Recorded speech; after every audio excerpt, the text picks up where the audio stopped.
Josh, I'm Chris. and this This is Wingscast. and we're back. And what's that? And we're back. Finally, finally, all of our fans, all of our subscribers, I get tons of text messages, tons of calls from people, and they all want to know when we're coming back. Well, we're back after a long holiday.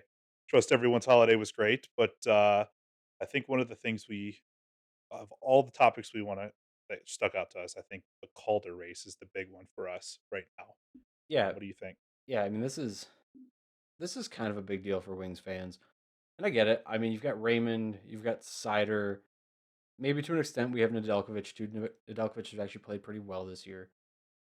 Maybe not so much of late. I think he's kind of getting tired. This is a lot of games played for him. They're riding him pretty hard because with Grice been on COVID protocol for a while now. Hmm. Um, and Pickard is not the greatest backup. One against Pittsburgh though, that was a great game to watch. Especially Sider getting in there with Crosby was fantastic. Right? But you see a lot of people basically just like rooting against Trevor Zagras right now because he's probably got the lead for the Yeah, Calder. he's a show. I think showmanship for sure, right? You had the Michigan the other night, Michigan goal, and then the alley-oop goal from behind the net. So Right. it's impressive. It's impressive. It is, but you we've been kind of clamoring for a superstar. We don't have them in the making. Yes, we don't have a superstar right now. And things have been so bad over the years. We've been wanting something like Raymond and Cider, and even Nedeljkovic at this point. So to see three of our guys in the race um, is massive, especially for culture and trying to lure free agents, big name free agents, into this thing we got going here that Stevie's built. So so excited for the team, and it seems like things are starting to click a little bit. Obvious holes. I mean, the game against Toronto tonight was a disaster in the third period, five unanswered. So It's bad. it was terrible. But the bright spot is Raymond, Cider, Nedeljkovic, and even Bertuzzi at this point. So I mean, if you're gonna, I guess qualify, who do you think's got the lead? I think a lot of fans really want Raymond to win it, being a 19-year-old. Sure, Um, he has more. I think he leads the NHL rookies in points right now. Pretty sure. And he does. He's got 34 points as of before the Toronto game tonight. So um, I so would I say don't think he got a point tonight. So I think it's 34 and 30 and still, 45. yeah, So yeah. that's great. I mean, if he could break 60 points, it'd be fantastic. 60 points would be something that we haven't. That's, I mean, excitement wise, talent wise, the kid is extremely talented. Quick shot, puck finds him, and he's quick. He showed that tonight. But you know, I think we're to a point now where yeah, I think people are rooting. I think the NHL wants Sagers to win only because they need that representation on the West Coast. They need a showman over there. I mean, they've got McDavid, obviously, but the He's story over there is Edmonton's a disaster right now, right? kind of So they're falling apart. they are falling apart. So I think Zagres is great for the game on the West Coast, but I think you're right in the fact that over here they want, especially in the Midwest, it's got to be Raymond, right? 30 something points, 19 years old, playing on a first line on a, I mean, granted, not a bottom, it's a bottom feeder team, but it's Larkin, Bertuzzi, and he's hanging in there. Yeah, and I think you touched on something important there. I think he plays with Larkin and Bertuzzi, or did. They got that Guelph line going now, so he's playing with Mhm. Larkin and Nemesnikov. But maybe a hot take. I want Moritz Seider to win it. I think he Sure. deserves it. I think he deserves it more than Raymond. Raymond's putting up the points, but Seider is. I mean, he's carrying a heck of a burden for a 20-year-old. He's playing against the best talent in the NHL night in, night out. He's the best defenseman on the team out of the gate this year, and he has played fantastic. Yeah, and I mean, imagine if Edvinson pans out, how good that line's going to possibly be in the power play. But yeah, I agree with you too. I'd like to see Sider win it too. I wouldn't be upset at all. I'd say it's more deserved. Wouldn't say more deserved than Raymond, but they're right up there together. I think fans are not going to be upset if Sider wins it. I mean, he's eating minutes, and he's clearly capable of withstanding the punishment. I think that was our concern at the beginning of the year, especially when he got hurt for the start of the year. How was he going to handle the punishment of the day in and day out? And he's played two back-to-back games where he's been in Crosby's face, and he's willing to take the punishment. He's been in Matthews' face. He was in Matthews' face quite a bit tonight, and Matthews was not happy. So if we have that guy that's going to throw guys like that off their game, and they're going to know he's on the ice going forward, that's going to be huge. But just for the sake of most valuable player to the team, Seider is probably the top player right now. And I mean, I was kind of on the fence about this. I didn't really care that much, to be honest with you. It'd be nice to see, but I mean, you look at like Zetterberg and Datsuk were in Calder races. They didn't win them, but Mhm. no one's talking about who won the Calder that year. I mean, no one cares. Sure. So is it a big deal? No, but I think Sider. I watched that Pittsburgh game and I watched Sider a lot because he was out there big minutes. I think he played almost 25 minutes. That Mhm. he had to play at least half the overtime, and that last like sequence in overtime where he gets out of position, trying to make a play offensively and get to the puck, but the Red Wings turn it over and it goes the other way, and Crosby's basically cherry picking at, you know, just being on side, has to wait for the puck to get to him. And Sider's still being out of gas, having played probably roughly 30 seconds already of that shift after many shifts, in overtime already, and as Mhm. fast as overtime gets played, still gets back, makes the play, to kind of rush Crosby along, and actually gets the deflection on Crosby shot in overtime from being way out of position. Sure. And that was an amazing play to cite. I mean, and then I think he comes back and gets another shot off that same sequence right before the overtime ended. But when I seen that, I was just like, wow, okay, like this is the impact is there. It's not even the points, it's just all areas of ice impact. You talk 200-foot game. I mean, that literally is 200-foot game. It was amazing. Yeah, I mean, it's Blashill's game, and he's he's young. He's got the legs to do it. Crosby in his prime probably scores, probably beats him, but um, Crosby was never super fast. he wasn't. But he body control, puck control, yeah. Back in the day, probably I think Crosby's career was pretty much ruined from being somewhat close to Ovechkin. I mean, you got the Stanley Cups and whatnot, but goal score wise, concussions. But that's another story. But the big thing too, 27 points, 4 goals, 23 assists for 27 points, and he's played 44 games. That's you get a 30-point season from a defenseman, a rookie defenseman, just alone, and like I think he he's got playing in a tough division too. he got one or two assists tonight against He had Toronto. 2 points tonight, so that puts him up at 25. 29 or Yeah, so 25, sorry.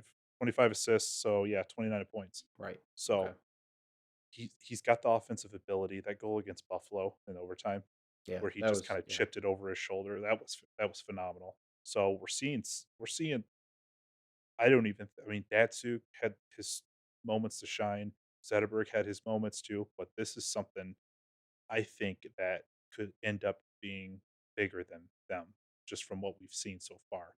So it's going to be real nice to see some sort of great talent with these two. And Edvinson's not even here. Kos is not even here. So how many Calders are we going to have on this team soon? So it's exciting. And I'll tell you what, if Kosa could come in and win a Calder in the NHL, I'll hang up ever complaining again. But But it's not your favorite pick, I know, but it, th- our pipeline is finally replenished, and Stevie made it look effortless. And we yeah, got something Holland, we'd still be in the gutter right now if Holland was here. Thank God we brought Stevie over. yeah, I got Lidstrom too. Forward pipeline still a little bit left to be seen there, Mhm. but it is great to see these guys doing this.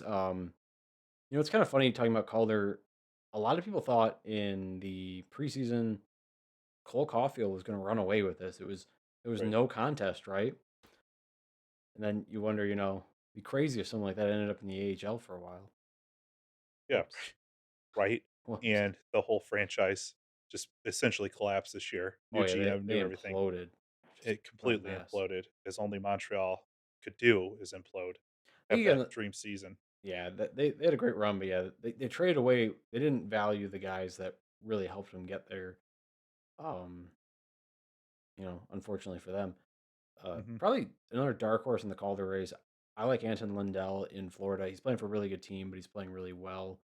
I think if he continues down the stretch, he might have a shot at it, but I think the NHL is going to give it to Zagreus. I think they need to advertise that skill. It's flashy, but I think Sauter's got the most impact of any rookie in the NHL right now.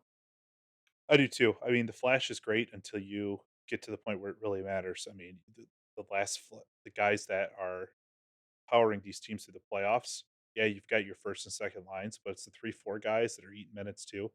Was the If you big don't have defenseman, right? I mean, that's what you talk about in the playoffs. You talk about even the headmans, who the else? Hedmans, McDonough's, those yeah, guys. McDonough. You talk, back in the day in LA with guys like Doughty, right? Seabrook, long past his prime, but in Chicago, and then you had Keith as well, who was he won a Conn Smythe. So those big defensemen, I mean, that's really what's going to come down to really put this team up over the edge. And I think Sider's one of those guys. Mhm. Hopefully Edvinson's another. There's some other guys in the pipeline who could really pan out. Even Berggren, Johansson. or I think they're high on Berggren right now I too. think you're high on Berggren, but Berggren's the only forward really outside the NHL, except for maybe Soderblom, who maybe makes an impact. I can't wait to see Soderblom in the AHL or in the NHL. I think that kid's gonna be What about, Master huge. Simone? What was his didn't he have Masters, something he had a fantastic goal the other night, I believe, they I were didn't see talking that. about. I didn't see that. But yeah, there's some prospect talent out there. I don't know if it's real high end. I mean, even Berggren, you don't know, middle six guy. Is he better than that? He's playing well in the AHL. He's a little bit older, so you never Mhm. know. Um, but it's positive. Hopefully, we get some more guys in that pipeline. Maybe make some trades. Eisman's done well, but they're definitely on the way. Yeah, a But little bit quicker than we expected, right? So, I mean, yeah, they're better than I thought they'd be. I still think 9 to 12, 9 to 14th worst. I said seventh worst. Looks like I'm going to be wrong on that, but I still think you're. I mean, obviously you're outside the playoffs, right? yeah, well, I mean, if you're outside the playoffs, you still have a shot at the lottery, right? So, You have a shot at the lottery, but you can only rise so many positions now. This is the first is year for that, this is the 1st year? right? Okay, So well, that's great. yeah, Um, that's the way we especially work the year for us, after, right? because 'cause we're gonna be even better the year Yeah, after, or that's the hope at least. Um, right. but, even I'd like Nedeljkovic as well.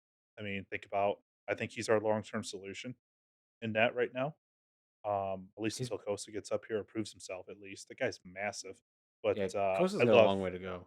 he does. I like Nedeljkovic's play. I think let me my stat here, 31 games played, 12 wins, 11 losses, 2.89, goals against average, 912, save percentage, and he was born in Parma, Ohio.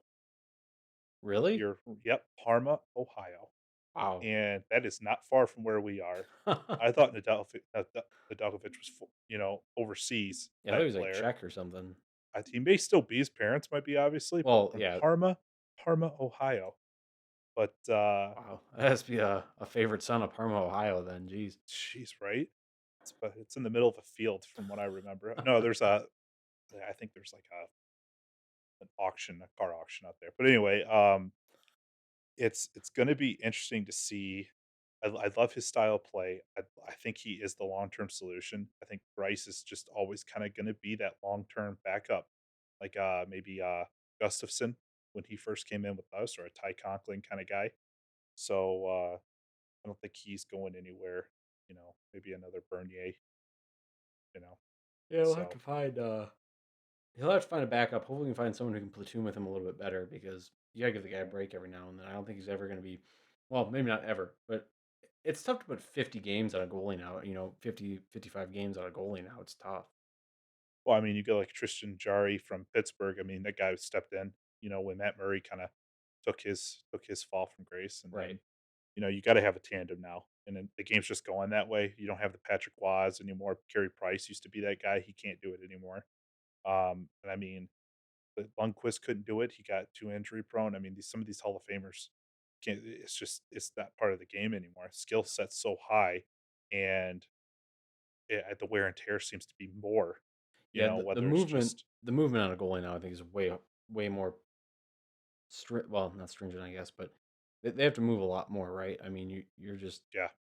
to position correctly in today's NHL is just tough. I think they just need to stop with the knick-knack stuff, and, if they really nobody and granted, I know the game's more exciting, per se, but everybody I've talked to at least misses the '90s type of hockey, and, it seemed like it wore on players a little bit more, but the product was so much better. So, and then You think the red line was really a good thing? the two-line pass? Yeah.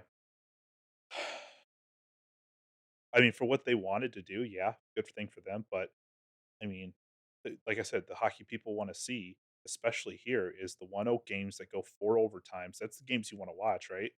Talking about it. I I don't know mean, if I after want to. those games, I you don't know want if you remember the 4 overtime, but I don't think you remember that it was 1-0 going into it. I think you'd be fine at 4-4 going into 4 OT, right? But yeah. I like the boring games. Boring games don't bother me at all. You mm. know, what I hate is choppy games where the officiating becomes a bigger problem than the actual brand of hockey, Yeah, the which, officiating was bad, like it's especially been last night. awful. Last It's night been they awful. Rasmussen had that cross check called on him, and then Crosby just blatantly cross checked him in front of the ref, sent him to the ice, and didn't get a We knew call. he was gonna get that call. That's another thing. There is no accountability on the officiating. Absolutely no accountability It's really whatsoever. bad. What's his name?